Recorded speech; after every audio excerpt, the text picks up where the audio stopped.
Welcome to the Weekly Whiff podcast, episode number 10. We are in the double digits now. It's celebration time. Celebration.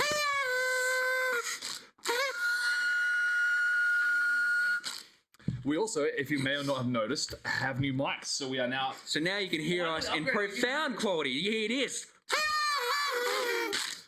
That was like one really that solid, you needed the video for that because Yeah. one of them was fucking profound. Yeah, the other other one was incredibly flaccid. It was very real disappointing, flaccid. Real flaccid. honestly Flaccid.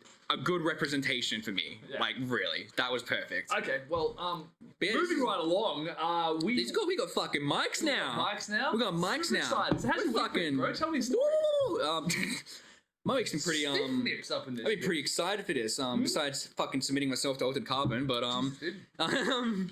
my week, yeah, I've been playing a couple games. Been playing some random like weeby games, like nothing too degenerate, but How degenerate? oh, just like there's this series called the No Nary Games, and they're like this room escape game where you like just escape rooms or something. But it's also got this kind of philosophy to it behind it that's really interesting. But I've been playing through that director's games for the last week, basically. Besides that, though, I did actually start watching the Devil May Cry anime. Like, I started watching that. No, not the Netflix one. So it is an older one that came out way back. And it's like, it's just it's basically just Dante fucking going off on misadventures every episode. It's like a weekly, like, adventure, basically. And it's goofy, but it has the legit voice actor for it in, like, so it has, for the English dub, it has the actual voice actor for Dante in it. So, like, cool, I'll watch it then if I get to hear him speaking the whole time. And it's fun. I've been watching it, I'm like, yeah, this is a little goofy and fun. It proves to me that Dante should never be responsible for another human being beyond himself, but it's fun because he's like basically babysitting a little girl for the whole series, and he's a fucking terrible parent figure. Yeah, terrible. Absolutely god-awful. But besides that, that's basically all I've been doing. Watching anime and just playing games. And Altered Carbon. Altered Carbon. Yeah. Altered Carbon is in fact the subject of this episode. But before that, do not remember. Your episode. What? Your week, not your episode. My Yeah. episode? Well, yeah. it's not- Well, this is your episode. Well, I guess so. No. So my week, dude. More Skyrim? I did actually. I got Fallout 4.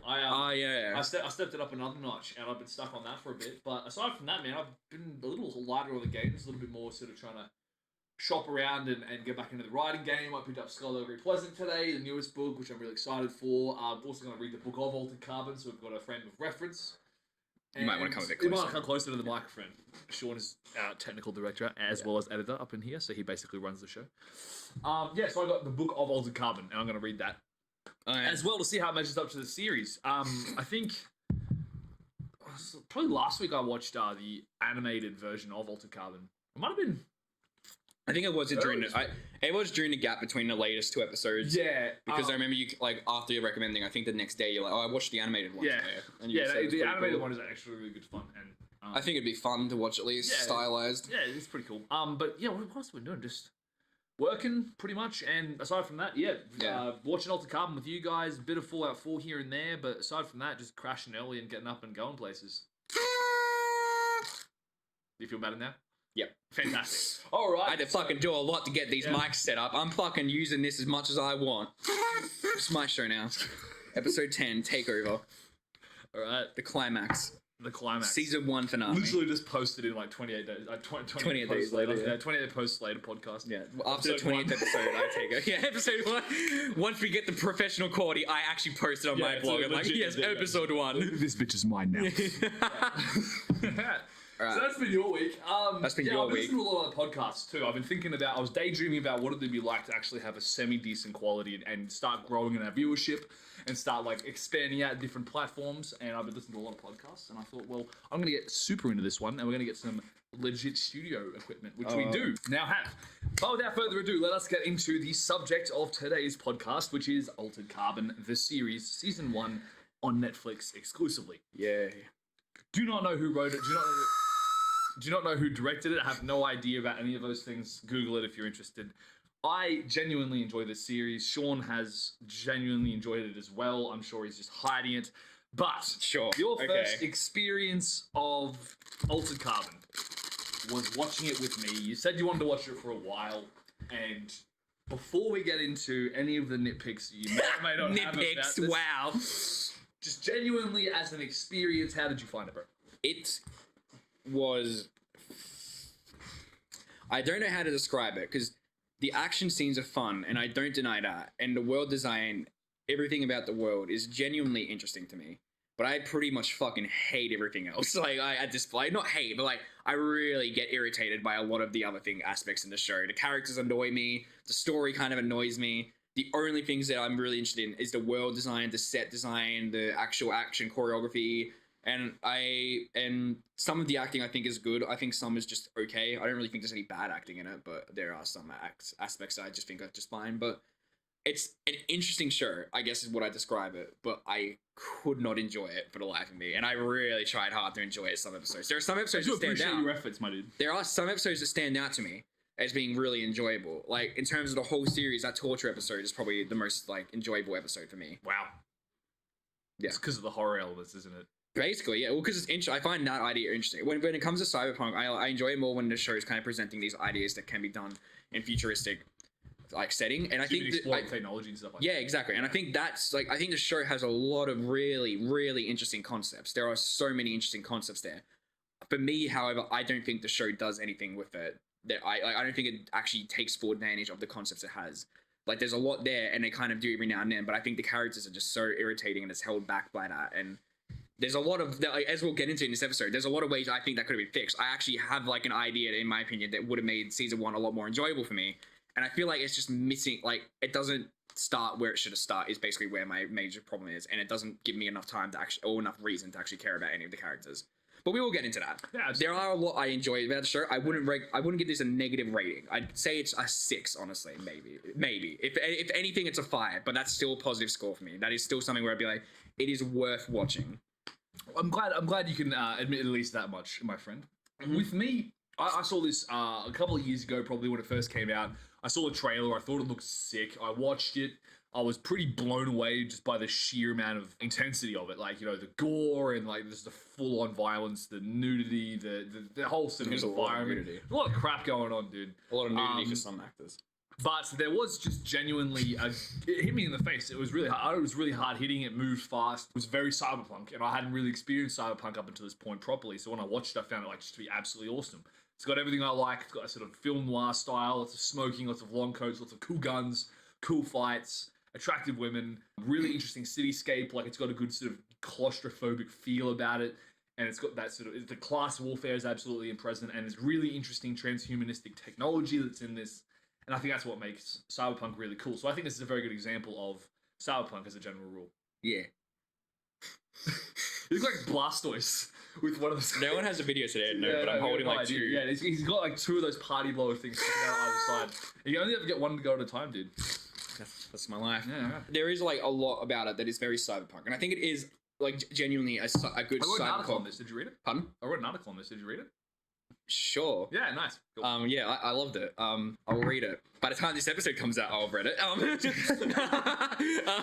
He's lying. I did skim through it. I'm pretty sure. I was busy the day, and the thing with me is, if something comes out on the day, if I'm busy that day, I'm not reading it for a while. Yeah. Like, it falls off my radar. If something comes out on a day and I'm actually fully able to divide my attention to it, I will read it. I'll be honest, I haven't read anything you've done since Scream. Yeah, no, that's fair. Follow 28 posts later on Blogger. Very good. There'll be a link in the description. You can follow weekly with if you want. He kind of doesn't upload weekly, but he uploads every now and then. The word whiff, though, what's it mean? Oh, it's like, I don't fucking know. It's a smell. Yeah, or to miss something. Yeah, whatever. Anyway, it's Altered Carbon. It is definitely cyberpunk, and I see what you mean by that. And there is a lot about it that I do genuinely enjoy, and I do think it is cool in some sense, but I think it's also lame in some senses as well, which we will get to. Yeah, dude. I mean, but I love the world. I absolutely love the world, or worlds. Is this? I was meant to ask you so many times throughout the show. Are they on Earth or on another planet? Earth, yeah. Okay, that's what I wanted to make sure of. Okay. I know you say season 2 is shit. Do they go to any other planets in season 2? Okay. They go back to his homeworld, Harlan's world. Alright, well that sucks, because that's something I would have been interested in seeing, because I like the whole time I was like, I do want to see more of these worlds, but I feel like in season 1 you only see 2 worlds, don't you? 1. Is the forest planet like Earth as well? No, it's not. That's Harlan's world. Okay. That's where it came from. Oh, so you go back to that planet? Yeah. In season 2. I don't give a fuck about that planet. I want to see a fucking lava planet. I want to see a fucking planet with fucking lightning striking every 10 seconds. Well, I want to see a planet where people walk around with their dicks out. That's what I want to see. Anyway, well, while we're at it, bro, let's talk about the dick. Do I get to talk about the dick now? Actually, no. I was going to talk about Netflix as a platform. All right, fine. Yeah, we'll talk about Netflix. No, as so well. Netflix is a platform. That's kind of like what the do you dick. know? I am talking about this because I don't think you would have found Altered Carbon on any other platform. No. Maybe on Prime, but this was prior to Amazon Prime becoming a really big thing, if it even was a thing at that point. I don't know. Like, When did this Prime come out? This is like 2015, I think. 2016? Yes. I was keeping that in mind as I was watching Might be it. 2017, actually, now I'm thinking on it. I was keeping it in mind Second or as I third was year, watching I think, it. of university. But I'll probably watch it later than that. Yeah, no, that's what it was. Netflix, in my opinion, is good for like letting shows not hold back. And honestly, like I feel like a lot of Netflix shows kind of do get the opportunity to be what they want to be. BoJack, for example. Yeah. So I have a lot of fondness for like Netflix because, in all honesty, it has got a lot of my favorite shows and some of my more favorite movies recently. Marriage Story was, I think, originated on Netflix. Wait, maybe it wasn't. No, never mind. It wasn't. Uncut Gems was. That's the one. Yes, and I love that movie. I love that movie a lot. And I think Netflix is good sometimes, but I do think there are some problems with Netflix as well. Like it's simulcasting where it airs it all out at once. I think that's stupid and it's kind of annoying when a lot of anime Netflix grab a hold of don't come out until the whole show's out. And that's annoying because there's a bunch of animes I would have liked to have watched as they were coming out. And I think that's one of Netflix's greatest problems is that it doesn't like the weekly release format. It has done it though. It has done it sometimes, but if it's like you'll see with anime especially, it does not release them weekly. It has to wait until the whole show's out, and it's fucking annoying. It's the worst because it ends up just encouraging piracy for a lot of people. Like people are like, I want to watch a show, but there's no way for me to watch it legally. Fuck this, and then Netflix is like basically the cause of it. Fuck Netflix. Yeah, I asked the question because Netflix dropped as much as the first 3 seasons of Game of Thrones' budget combined onto this one season. Really? Yes. That shows. I do think it is visually impressive. Yeah. I'm just letting you know, like, you have all these issues with it and stuff. I'm just saying, like, that is the budget. I think they should have put a bit more money into the writing. Yeah, that is to a point. I need to figure out who the writer was because I want to see if he's a shit writer in general or if this is just a fluke. Oh, is she? Yeah. Okay, that should be interesting. It's Anne Writer, but yeah, nah. Yeah. Singular writer. There's probably a team, dude, let's be honest. No, there is a team. Yeah. Like, TV shows, there's hardly a writer that is working all the time on every episode. I think Breaking Bad might have been one of the few times where the writer was allowed to write every episode. But he's a special case because he's a fucking fantastic writer and director. So he gets whatever he wants. But with shows and movies in general, it's very hard being a writer, like a screenwriter. You don't really get much freedom in it. So I don't blame the writers entirely. So I do think it does fall on the directors, and in some sense, it can fall on the actors as well. I think with this movie, with this show, though, it was the writing that was suffering, holding everything back.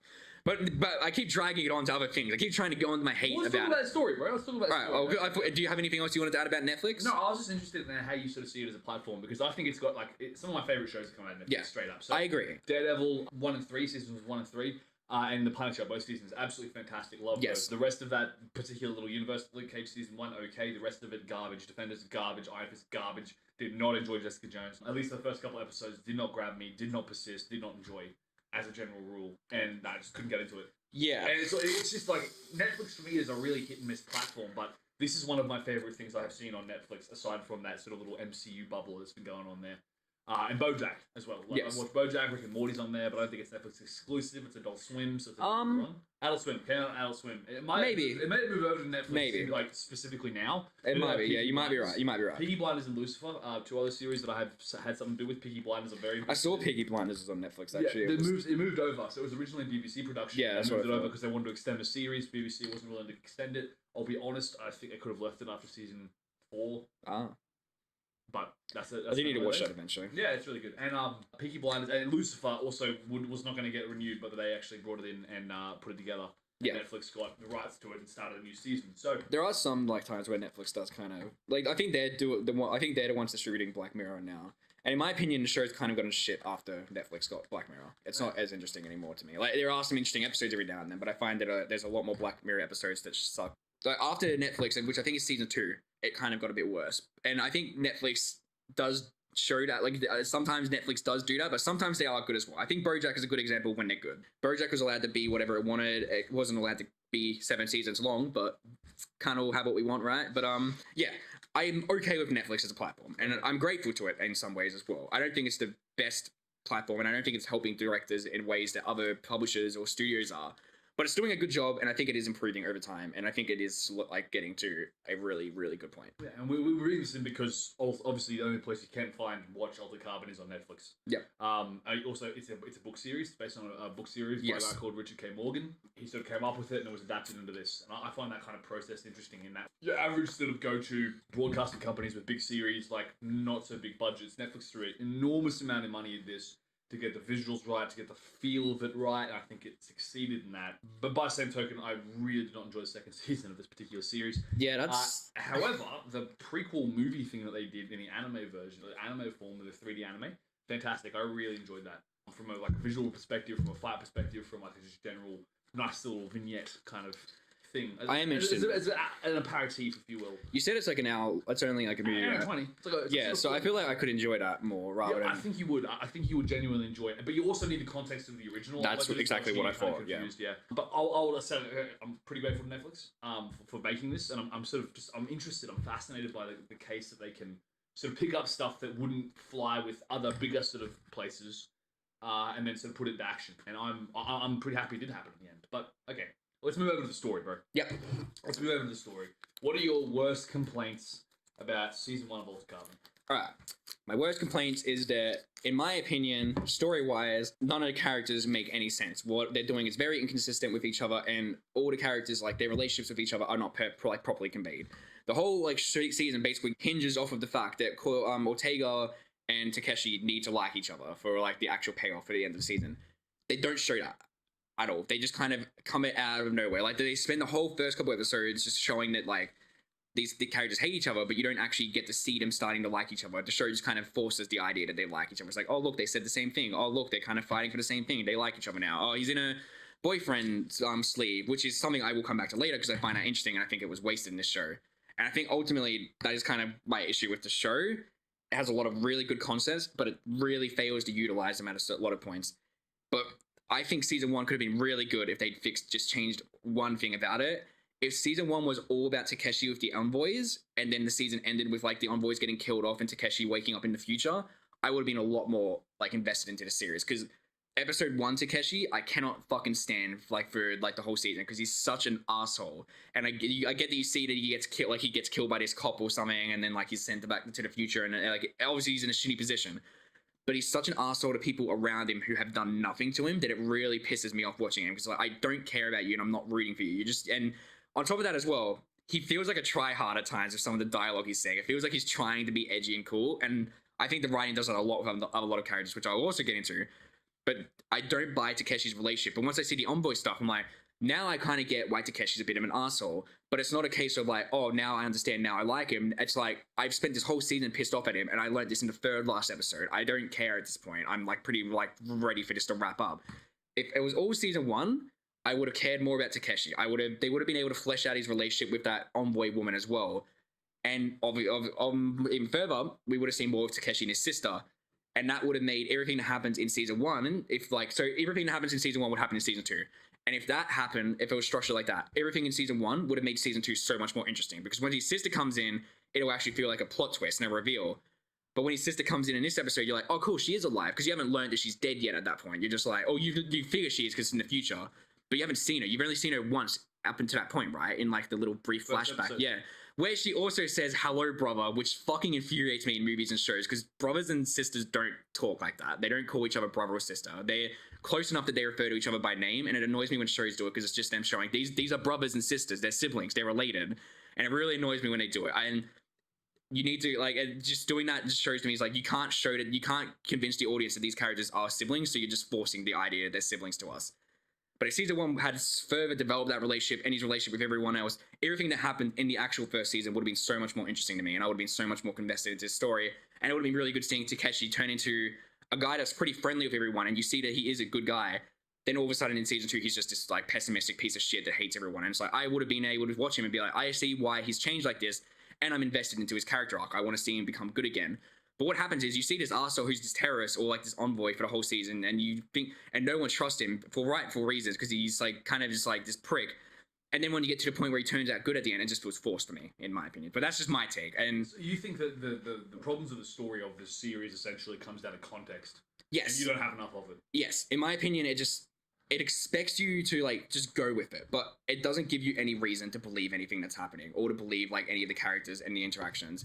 And I also think a lot of the like I said, the writing's also pretty cliche and corny to the point that it really fucking like it's actually cringy to watch at times where characters are saying stupid shit. I remember I talked to you about the torture episode where he rips out his heart and it's like, I give you my heart, and I was just kind of sitting there like, oh, this is a bit much for me. I think all that I could excuse if it wasn't for the fact that like I just don't buy it. Takeshi's character is inconsistent because he just and because you don't know that he used to be a good guy, when you see all this dialogue and how he treats people, he just feels like an arsehole or someone that like the directors have made to seem edgy and cool. If you've seen what he was in season 1, you will know that there is a change. And the show obviously is going with the fact that Takeshi has changed from the person he once was because of everything that's happened to him.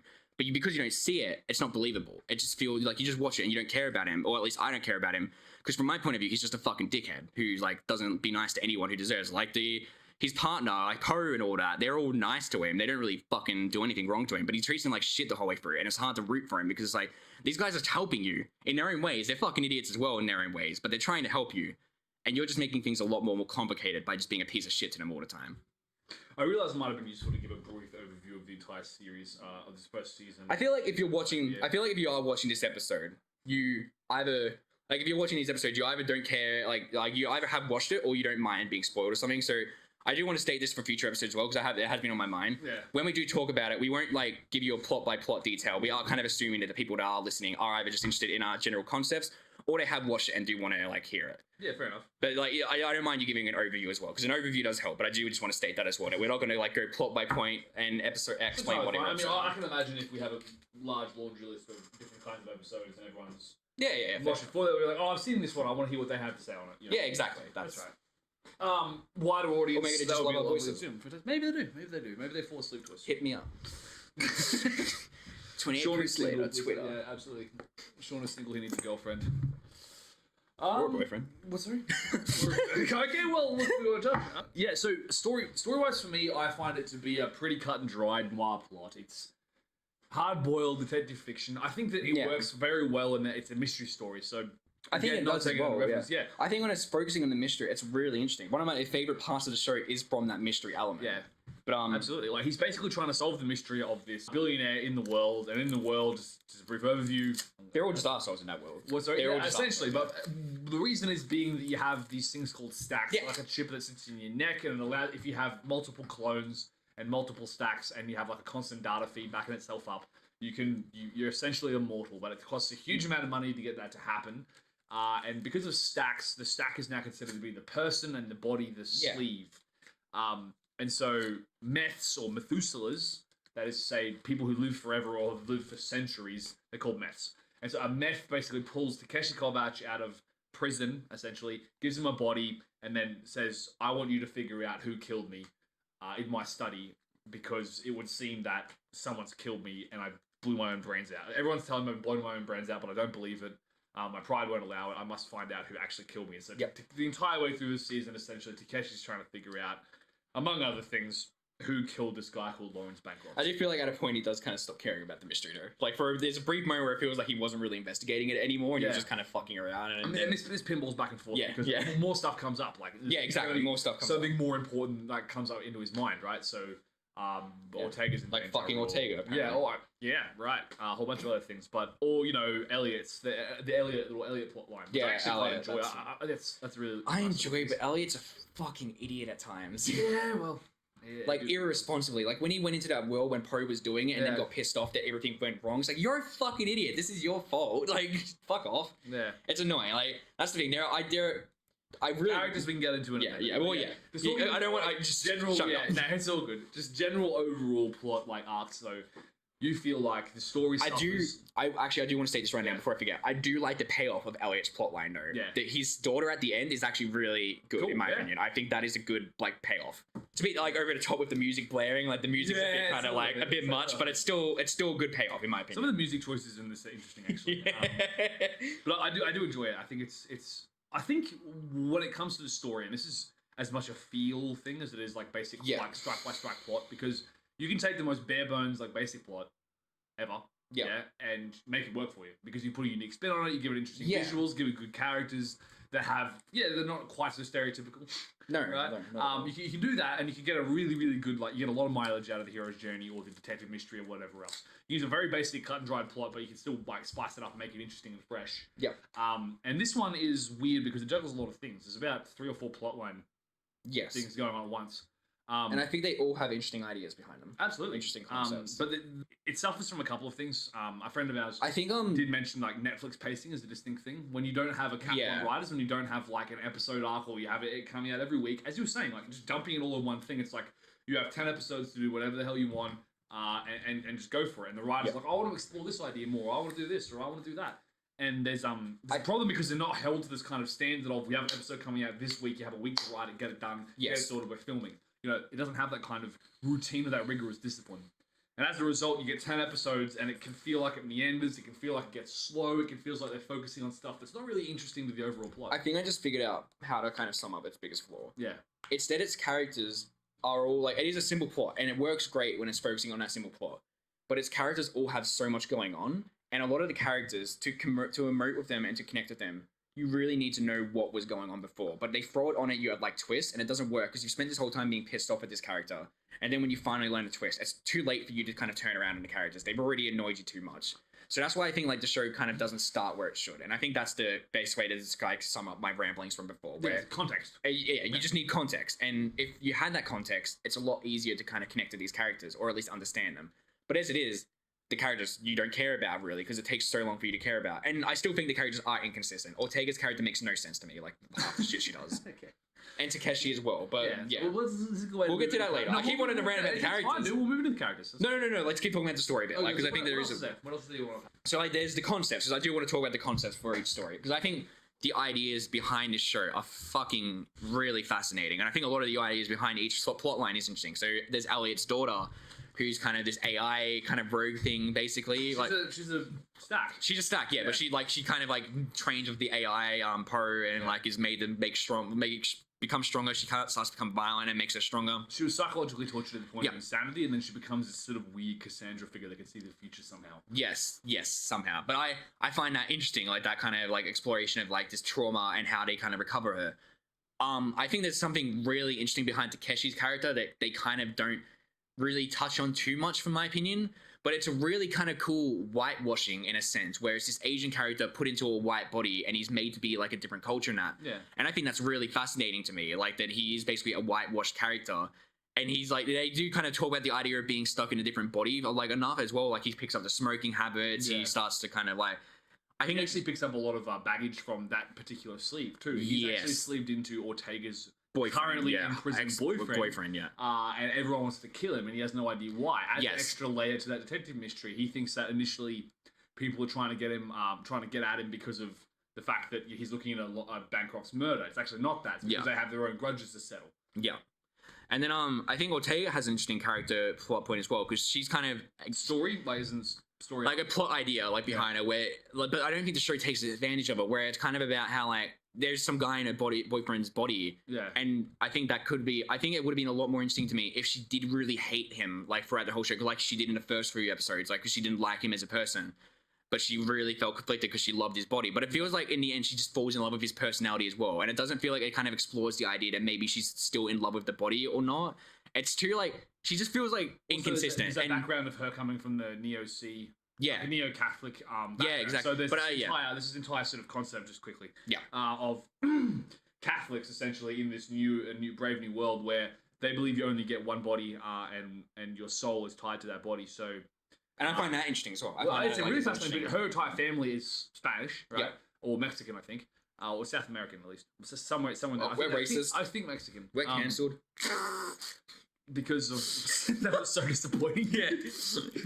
I think it's Mexican because they do the Duelo de Muertos or something. Oh, I like the Day of the Dead. Day of the Dead. That's a very Mexican, South American, Spanish thing. Yeah, sure, you keep saying that. Yeah, so I'll just say Latin and Latin. Yeah, but Latin. Basically, the entire gig with that is like her entire family is Neo-Sikh. So she renounced her religious coding, but everyone gets religious coded on their stacks, which means they can't be like put into another sleeve and brought back to life.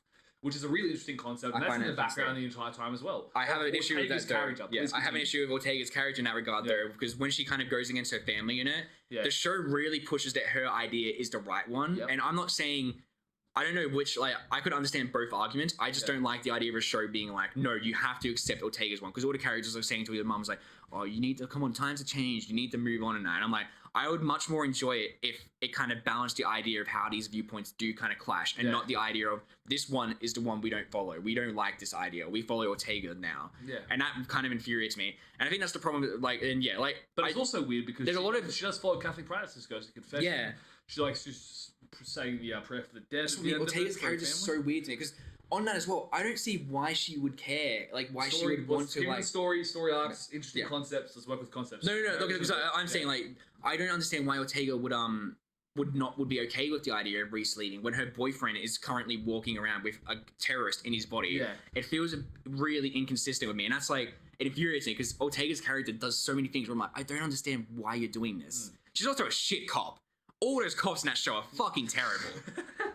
That's the line for you, dude. That's cyberpunk. The idea is that the police are corrupt and or useless. Yeah, but like You don't have any. they're fucking dropping bodies around the ground, walking around. You don't have any vigilante stories that are interesting if the police are competent. Yeah, no, I agree, but like, there's got to be a point where they be good corrupt cops as well. Like, you can fucking tell some of them are fucking sketchy. It's like, Yeah. blah, blah, blah. Yeah. Like that boss guy, he fucking pissed me off. Just because he was so obviously evil. What's his name? Fuckface McGee. Nice. That's his name. His name is. Oh fuck. Well, like, you got that time. You're blasting. I wasn't expecting I'd get it that time. Do you know the trick with that is you just rip the paper thing off and then his voice went through it. Really? Yeah. You never did that as a kid? No. It works. I wasn't a fucking degenerate that ripped things apart as a kid. Okay, fine. So we've got. Anyway, so yeah, I think there's a lot of fascinating another one concepts. is the myths. I find the myths entire world really interesting. Just to reference, they live above all the clouds and shit, and they have like their own sort of little world, and they can keep backing themselves up into other bodies. I think it's accurate as well. I think if people could live like that, you would get arrogant. I think people would start to kind of think they're above people. They're God. Yeah, they're God. I think that's really like accurate, honestly, and that's something like I find all these concepts really interesting. But it seems like the story is way more interested in these characters who, like I said, you need the context to care about, and a lot of these characters have interesting like backstories as well. Okay, so we'll go to the other one. We can keep talking about this because this is a whole bunch of interesting stuff. So Takeshi used to fight for the envoys, right? And the envoys were led by this chick called Kelchris Falconer, who he fell in love with, and who keeps turning up this hallucination in his life. And her entire thing was basically we need to fight what's called the Protectorate, which is also a really interesting idea. The Protectorate is like the UN, essentially, like the UN Space Force for all the settled worlds. So multiple different planets. And they have these guys called the Praetorians, like super sick-looking cyberpunk soldier guys. Pretty cool character design, you know. I do, and also Takeshi worked for them for a while, called CTAC. There's a particular subset of them. So CTAC. He trained for them. He trained with them. He was trained by them as a kid. Did he work for them, or was it? I thought it was his first mission. Then he like turned No. He was going through multiple of them. And okay, like, never mind. It's when he says, like, "What's it like to be back on your home planet?" Oh, yeah. He'd run multiple missions with. No, that makes sense. For some reason, I just assumed that he trained off planet, then come No, back. they had a whole bunch of them, man. It was like, it was happening a lot. So he did a lot of that for a while. Then he went over to being an envoy. And envoys fight against the Protectorate, essentially. And Kelchris Falcon is running it. The idea is we need to be able to smash like this authoritarian holdover where freedom fighters like are labeled as terrorists. At the very end of the tail end of the flashback episode, and this also annoyed me, she comes out and says, "I've been lying to you. We need to stop everyone living forever, and we need to bring everyone back to 100 years of life in the DHF. That's all you get, 100. Another concept that possibly was missed, or like interesting. Yeah. It's a very interesting idea. Like, that's why I think like it's revealed that the leader of the uprising created stacks. She created the ability of like DHF, so digital human freight, the chip in the back of your neck that allows you to needle cast, so essentially email yourself into another chip on another planet somewhere, and then do that shit. That's why I think the reveals in that episode would be so much more satisfying as well if it was the first season. Like if you because you would have gotten attached to the characters in the envoys as well. You would have learnt why the envoys were so big and what the training was like. Yeah. And it would have been really like it would have been pretty heart wrenching to see all those characters die off at the end of like a season of getting to know them all. And then going further, once the sister comes back later on in season 2, you would have been like, holy shit, she's alive. It would have actually been a good reveal rather than it's her. Yeah. But and that's like, I think that's like just a thing. I think it really does annoy me because there's so much that I do want to like about it, but there's so much like that I just keep criticizing when watching it, and like I'm like, there's so much wrong with it. And I was really hoping Like when you like I don't even have the thing to like fall back on. I'm like, oh, maybe it gets better in season 2 because apparently it gets worse. I don't enjoy season 2 at all. I think it's lackluster at best of times. Yeah. Well, I mean, just from the end of season 1, I don't care either. Yeah. Like the idea of him just going off on a journey to find her is kind of like, fuck, I don't care. Also, another interesting concept. Well, or concepts. You said he's like ideas. the Falcon or something, right? Like Falconer. yeah, Falconer. yeah.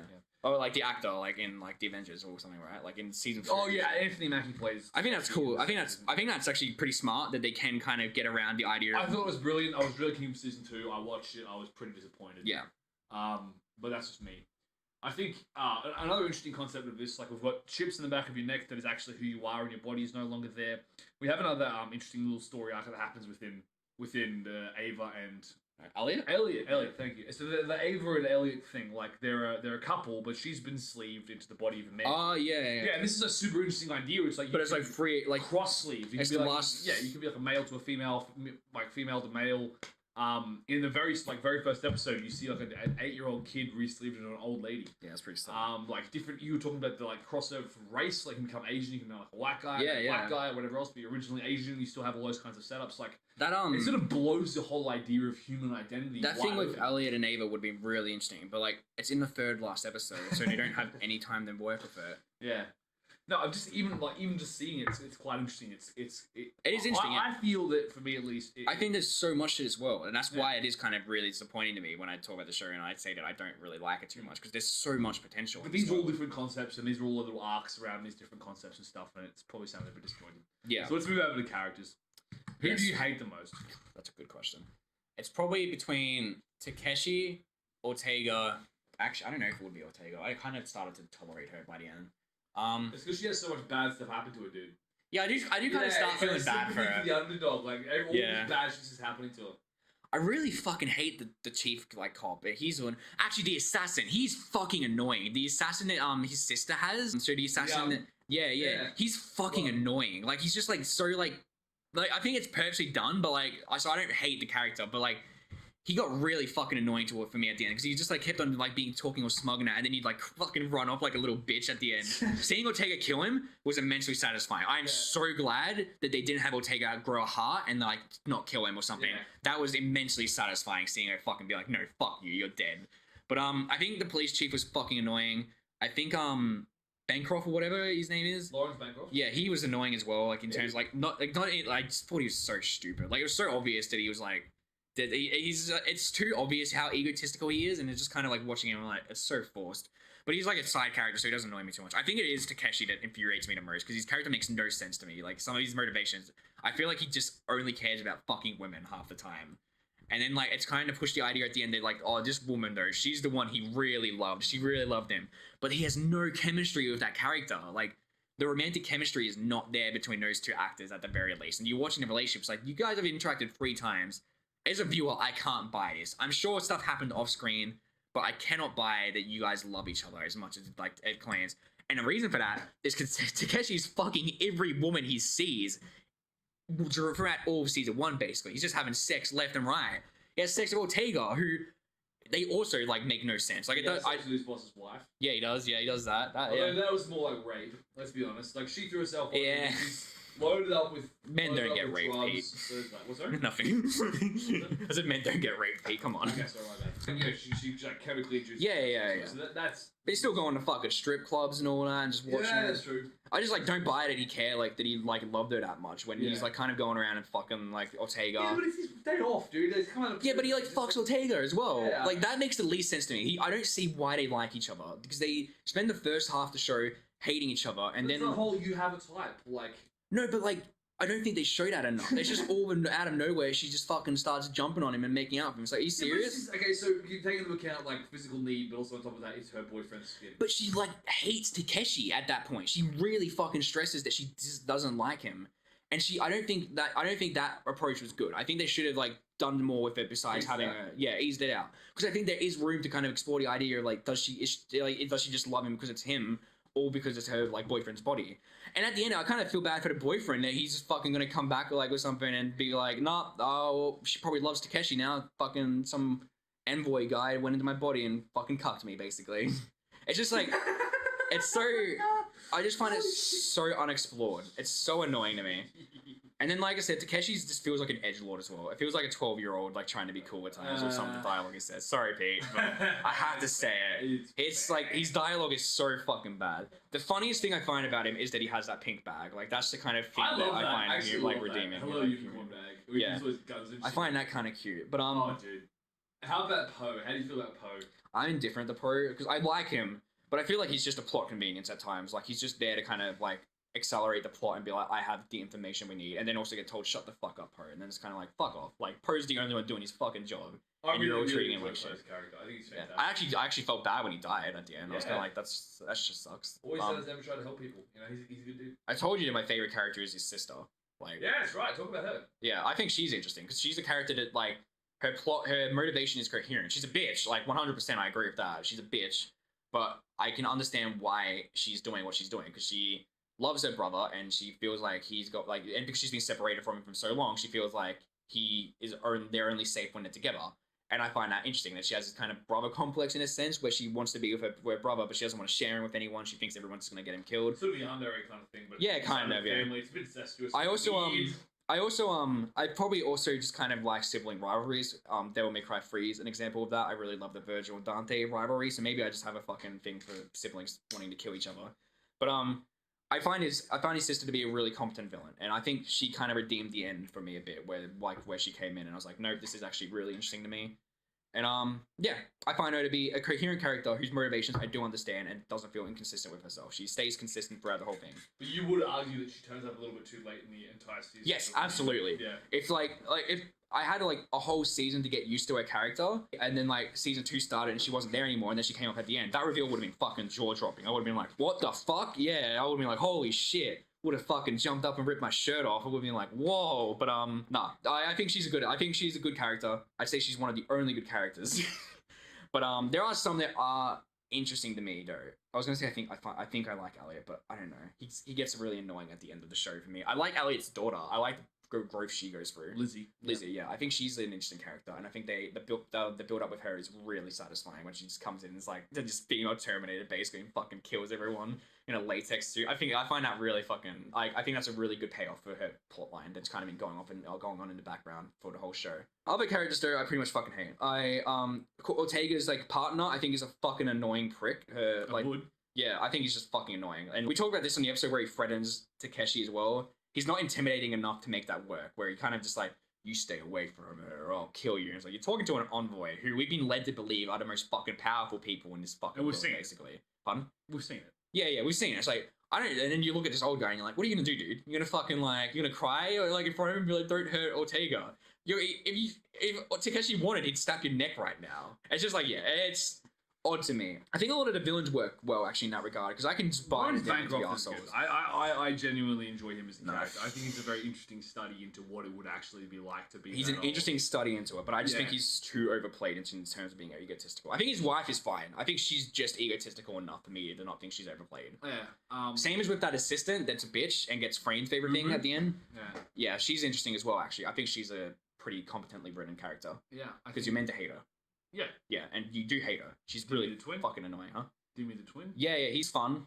Like he's kind of fun. What they do with him is really fun. He goes into like Takeshi's body, right, and like or like a copy of his body. He's old one, yeah. Yeah. As a merc, yeah. And then like fights him. He's that was really fun. He's really over the top Russian guy. Is that super fun to watch? Over the top, yeah. He's super over the top. It's just cheesy, but it's a large ham. He's violent. He's irritating. He's annoying. He's strong, and it's just fun to watch. It genuinely is fun to watch. Yeah, no, I think it's good. I'm going to go through and systematically deconstruct why I think you're wrong about most of these characters, but that's fine. Alright, well, I won't do that because we've got stuff to get through. Can I rant a bit? No, we can. This is a 10th episode. Maybe you want to go. Spread it out a little bit. But before we go on to characters, I have an issue I want to state. Okay. I think Takeshi's actor is a fucking prude, and I'm going to explain why. And Pete knows why, so I have the fucking floor for a bit. Talking like talk at length about everything for long enough? No. This is the last bit of talk I'm gonna have, and I'm fucking annoyed about this. Alright, so this world, sex and nudity everywhere. You see everyone's fucking tits and VJs and fucking dicks all the time. Characters are fucking flaunting it left, right, and center. But Takeshi's fucking actor. Every time he's naked, there is something censoring his dick. There is either like to pose like holding up a board in front of his dick. He's like he's hugging Ortega in a way that his dick is covered by her leg. It's fucking so obvious what's going on. He didn't want to show his dick on set, and he was too insecure about it. And I think that's a fucking prude move. You want to go into this fucking obscure indie TV show where all these characters walk around nude, and you fucking literally walk in on a scene where a guy's showing his dick, and it's not a big dick either. It's not impressive, but it's still showing it. And you know what? That takes balls to do that. And Takeshi's fucking actor. He thinks he can be the main actor of the show and get away with not showing his dick. He's a fucking prude. What's his name? Joel Kinnaman. Joel Kinnaman? Yeah, fuck you prude. Send him tweets saying that he's a prude on Twitter, saying that he should have showed his dick in Altered Carbon. You can throw yourself under the bus for that one, my dude. I actually genuinely like the guy. I think he's alright. He's fine in the show. But if he showed his dick, I would have been happy. Fucking prude. This is why you're into Cillian Murphy, isn't it? You should get to see. Yeah, because you see Cillian Murphy's dick. It's fucking great. Shows it fucking flying in front and center at the start of the movie. He's like flaunting it hardcore. He wasn't afraid to show his dick. Michael Fassbender does the same thing in one of his films. What movie? Not sure. But it's there. I don't know who that is. Michael Fassbender. He's Magneto in the X-Men movies, the new ones. Oh, really? He shows his dick in a movie. In one of his other movies, not in X-Men. I know, not in X-Men, obviously. No, I'm just surprised, like, Marvel let him show it. Oh, actually, X-Men's a bit more hardcore, so they probably wouldn't care. Yeah, no, it's not really that hardcore, dude. No, but, like, it's not like Disney run. Like, at the time, X-Men wasn't, like, controlled by Disney. That's true, it wasn't. Yeah. We want to rant about Disney? No. I didn't want to. I just have one more thing to add to the lack of dick.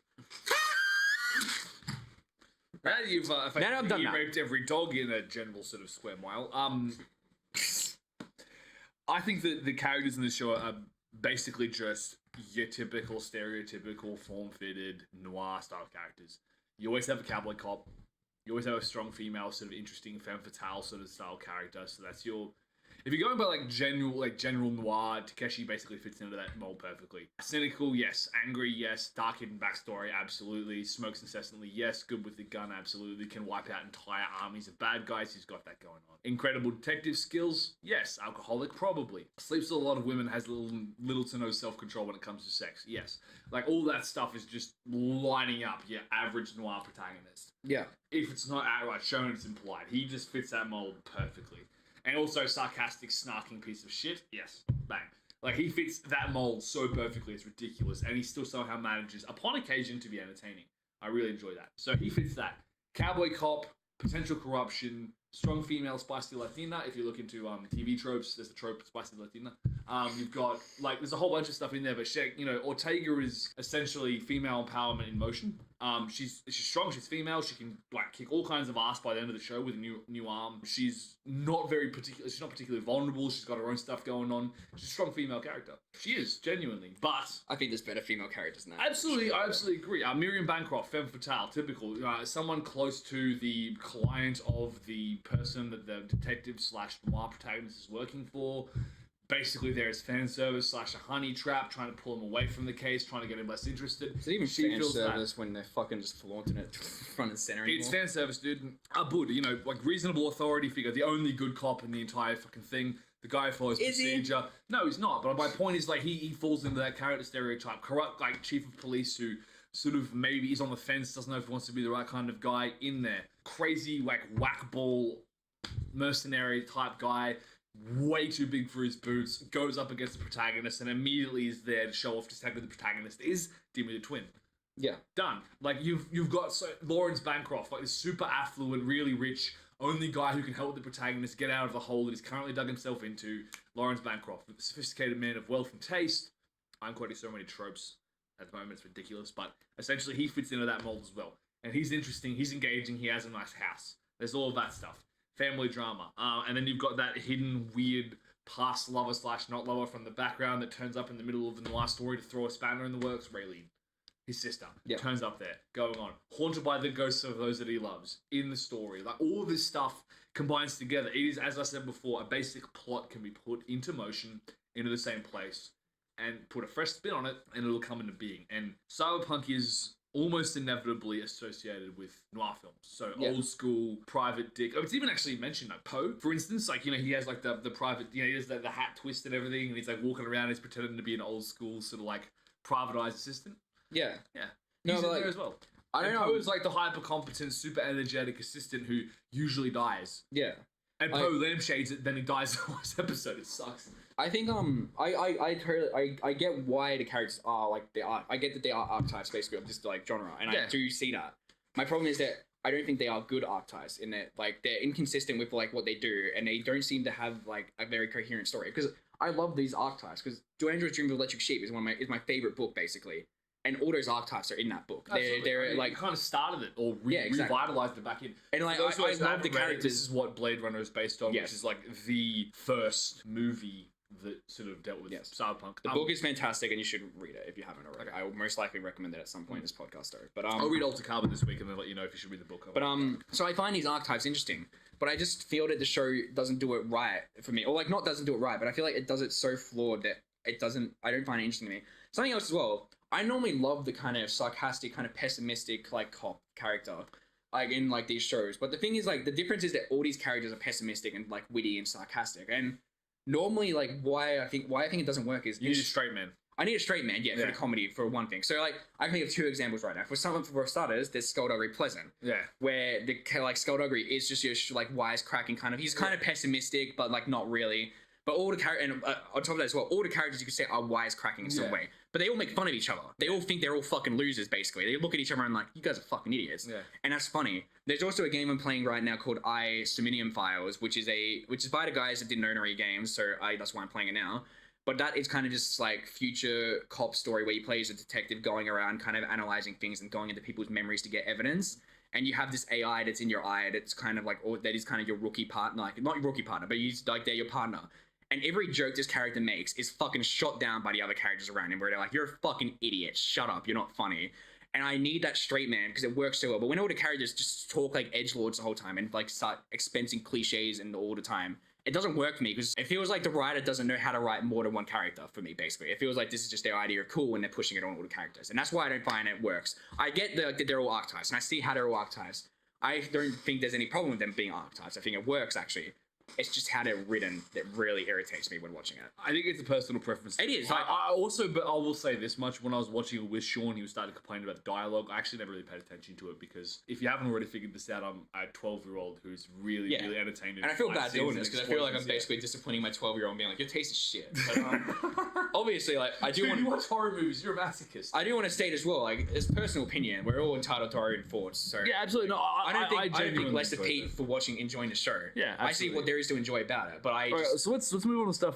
Sorry, please finish your point. Oh yeah, I think there is. I can see what he likes about it, and I do want to stress that like, if you like the show as well and you're listening to this, and you like, if somehow you're disappointed that I don't like it, don't feel bad or anything about that because people will always disagree. We're all unique in our own ways, and I like the show in ways. There's just things I have problems with, and that's going to happen with a lot of things. You'll see there will be plenty of times in the future where Pete will dislike things I recommend, and the very near future, if anything, any of the hints that Shaun has been dropping this week are to be believed.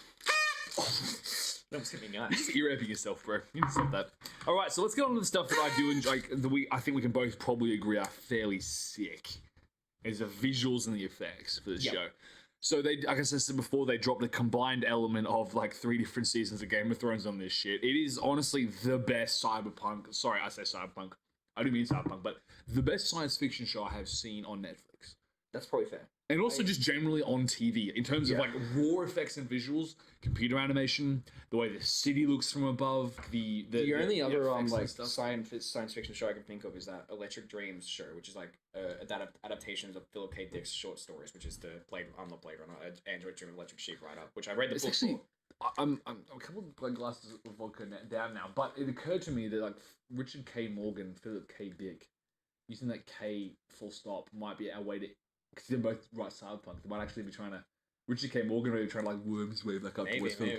maybe, Maybe that's what's going on. From what Richard I've K. heard, Morgan, please let us know why you shit. use that particular little anagram in your name. I'd be interested. No, it's the no, but that's the only other science fiction show I can think of. But I'm watching Stuff like The Expanse or whatever. I was like, I do think this is probably the biggest science fiction show we've ever had, though. Yeah. Like, there's so much to it. Besides maybe Stargate, actually. Stargate's science fiction. yeah, but is the production quality as good for one season? For some seasons are. Like, Okay. I love Stargate, so. Okay, well, I actually know nothing about science fiction on TV mostly. But, like, that's the only other. And, like, Star Trek. I have a very small pool to draw from, but But, like, in terms of cyberpunk, I think this is it. Like, oh, yeah, in terms of, absolutely. like, I think it looks better than Blade Runner in some places. I haven't seen the new one. I haven't I seen hate Blade Runner, but Runner. I don't know if I'd go that far. The only thing I love about Blade Runner is its production design. But, like, it's because it's all practical, like, Yeah, in fair. my opinion, that makes it so impressive. Well, a huge amount of Altered Carbon is CGI. The fact is, like, a lot of shows on Netflix generally use CGI. The fact is, It does look good. Altered Carbon looks fantastic. I think it looks great. Like, you've got flying cars, you've got, like, holographic cities, you've got the Arium. Just the design of that place is sick. It's baller as fuck, and it should be. Like, it's where the mess live. It looks really cool. The world is really well thought out. Like, Yeah. there's so many interesting ideas, like in just like frames of the show, like in the background, you see these like really interesting. One of my favorite shots, like I say, I'll ask this question for you first. What's your favorite shot in the entire show that you can just like, it immediately comes to mind? Let a shot come to mind first. I'll tell you mine. Yeah, you tell me. Okay, so end of the first episode, do you remember when he walks out on his balcony in the Raven?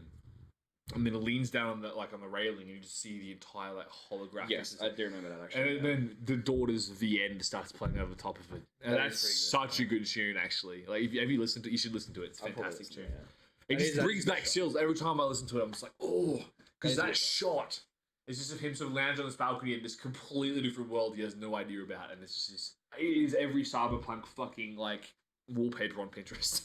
That's a very specific example, but it is. It's a fantastic shot. I really enjoy pretty good that shot. one. What's the Arium? On the first time we see the Arium is fantastic. I think it encapsulates like how decadent and how incredibly well the artists and the animators and everyone else managed to join together and make this world. And even like this, the practical wardrobes, the guns, the outfits, the wardrobes, same shit. The effects, just how it all sort of ties in together.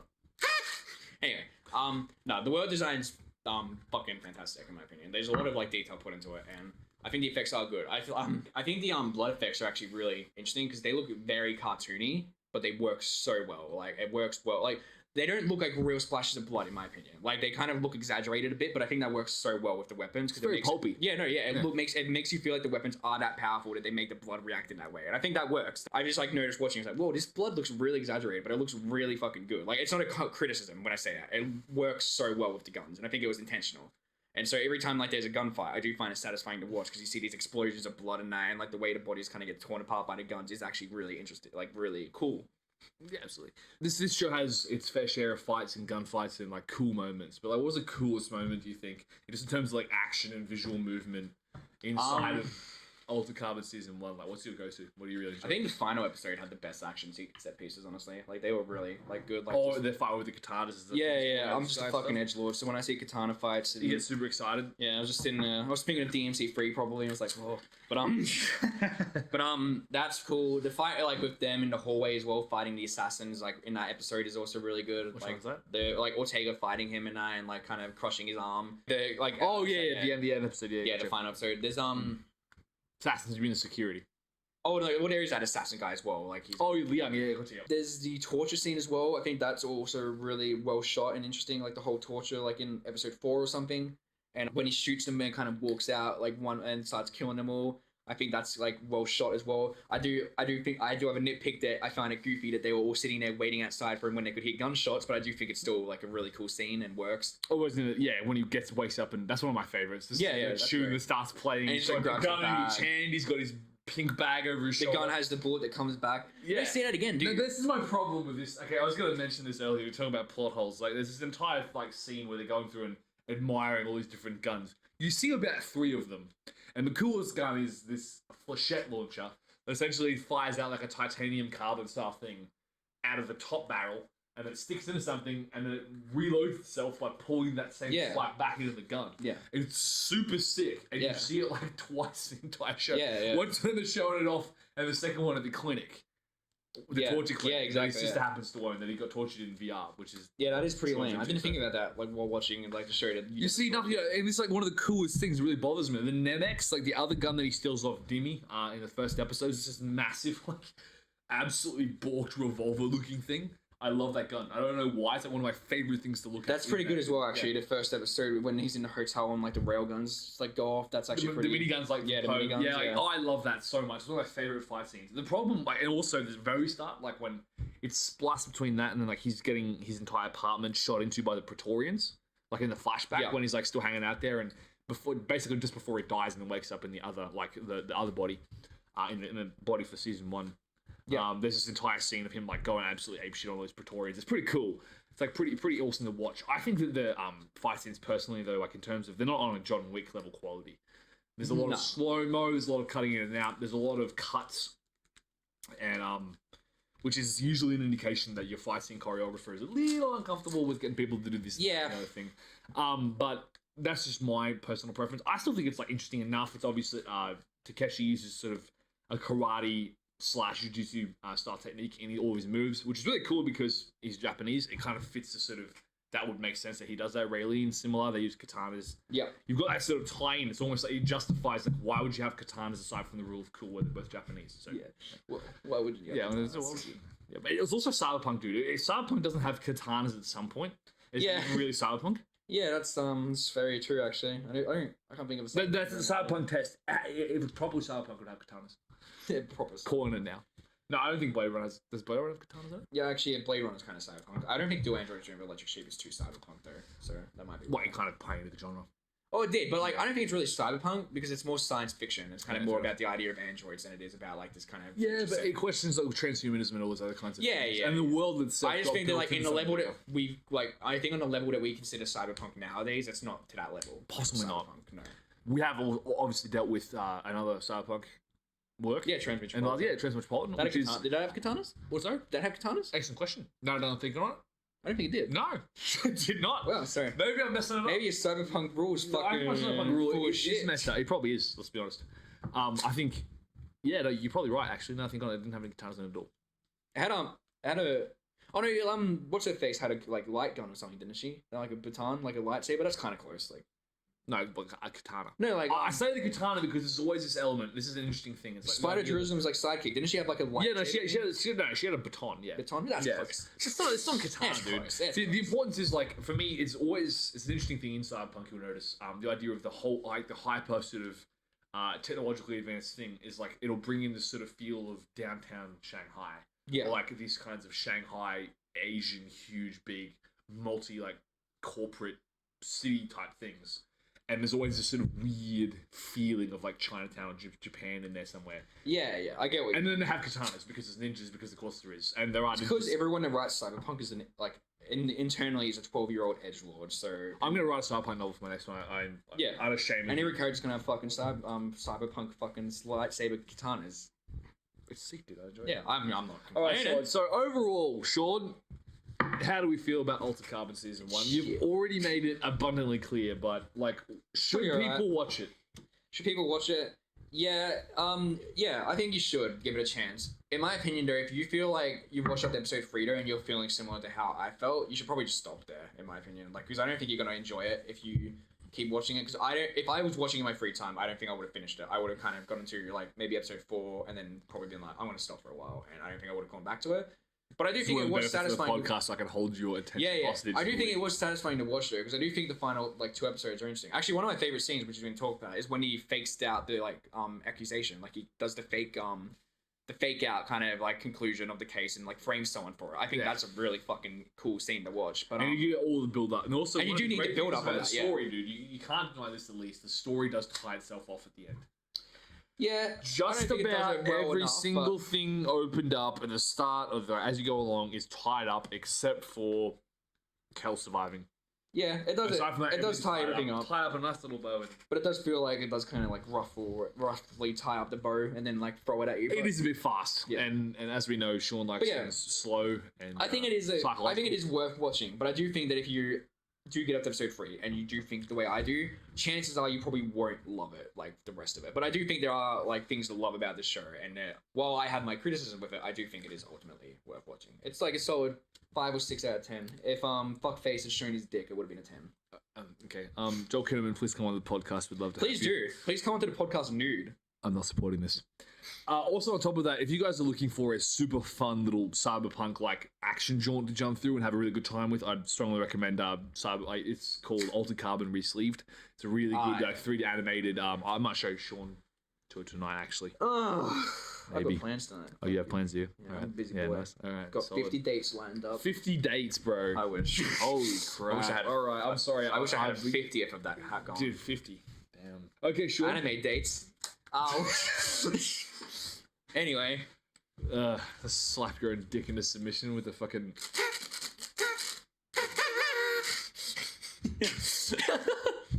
And with that note, ladies and gentlemen, Shaun will be telling us cancel. Dude, we just got mics. We're just starting to get legit. Yeah. What a better time to quit. Dude, you gotta stop that. You gotta start trying to talk. We're gonna keep doing this forever. If I was too positive, we get egotistical. We need me to counterbalance it. Absolutely not. It's actually an uphill climb with me, let's be honest. Your cynicism far outweighs my optimism. Yeah. Anyway, my recommendation, right? Yeah, that's basically what I was gonna like lead into, but I had a stupid fucking monologue prepared for it, but I kind of forgot what the monologue was, so I'll go well, can you give us a bridge version? Oh, I'm sure yada, our listeners yada, would love to hear that. Episode 10 just sucked because we didn't get to talk about something that I liked. I'm kidding. You're not kidding. For episode, no, I enjoyed it. But for episode 11, I'm gonna fucking embrace it, and I'm gonna let myself have fun. Episode 11, we're talking about Devil May Cry. Number 1? 1, yes. We won't talk about the trilogy. That's too much for one episode. You want me to play the first game of Devil May Cry? We're playing Devil May Cry 1 and talking about it. I'm gonna nerd out the whole episode. This is Shaun's podcast with Pete as a co-host. Thank you all for tuning in. Very much appreciate your presence and your viewership and listening as well. Let us know in the comments if you would like us to move over into a more video format so you can see Shaun doing entertaining things with party blowers. Like this.